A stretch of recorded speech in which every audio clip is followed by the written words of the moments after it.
Mikel, completely understand what you're saying about no one being satisfied with Champions League, and I think that's certainly true among the fans as well. But just how important is it for the process you're going through and the development of this team that you have now got Champions League, and what will it mean for the next step? Yeah, it's very important. As a club, you know, where we want to compete, we want to be the biggest stage for our reputation, for our pride. Financially, it's very important for our players to go that experience as well, that for most of them is going to be something that they haven't done in their career. So we don't have 20 players there that they play Champions League. That's our reality. So it's another step, but that step is not enough, and we all know that, and that's what we have to aim for. Was that step necessary ahead of the summer and the investment that's going to be needed? It's very helpful, that's for sure, yes.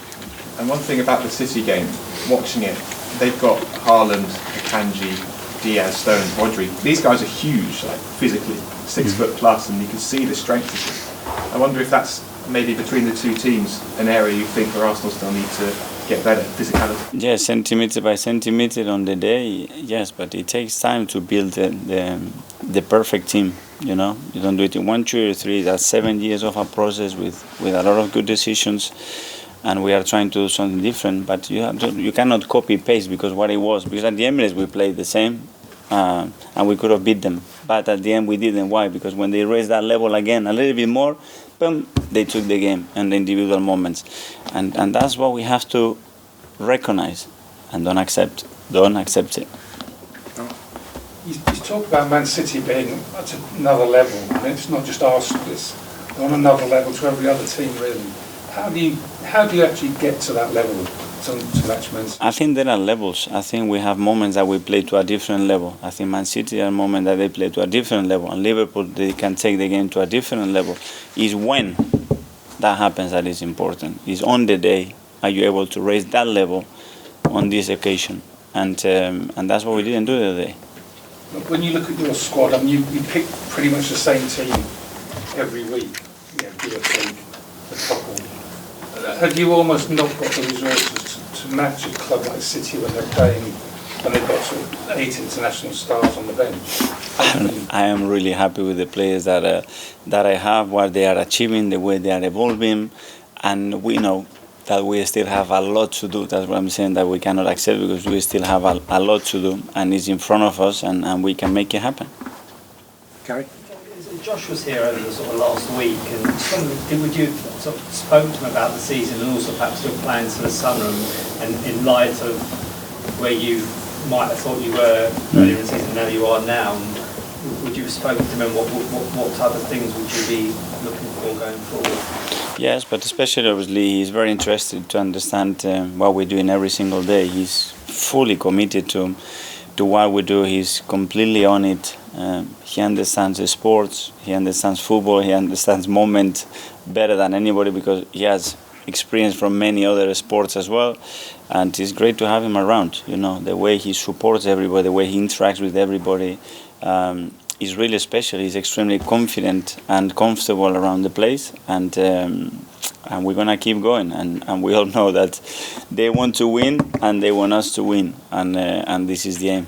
Is there anything he might have said to you that from his experiences in his other sports that would kind of you would take on board? That we are in the right track.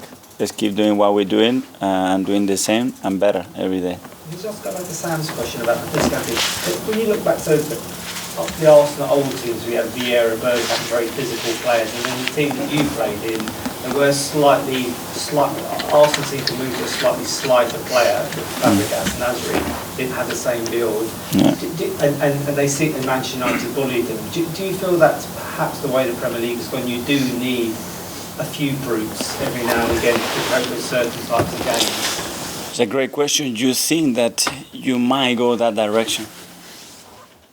At maybe 100 points, playing with Clichy, Fernandinho, David Silva, Bernardo Silva, Kun Agüero, Sterling, Leroy Sané, 100 points.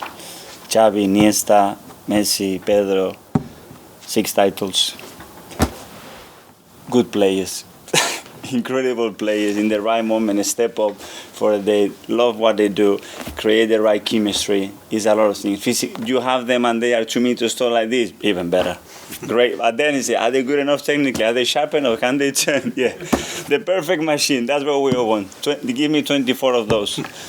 And every day I can reset them and say, for tomorrow you're going to do this. Perfect. But it doesn't work. But I think we are looking for the perfect squad and hopefully we can find it. Mike? Mikel, what sort of reception would you like the fans to give Aubameyang tomorrow night? Sorry? What sort of reception would you like the fans to give Aubameyang tomorrow night? Say thank you, paying the respect and gratitude for what he was. He was an incredible player for us, scored a lot of goals. He was our captain and he deserves that. Do you remember his time at the club, his contribution, not so much for the way it ended, but you scored the goals that won you the FA Cup? Yes, for sure. That's what I said. I say thank you and be grateful. Okay, one last one for Simon, 12 o'clock tomorrow.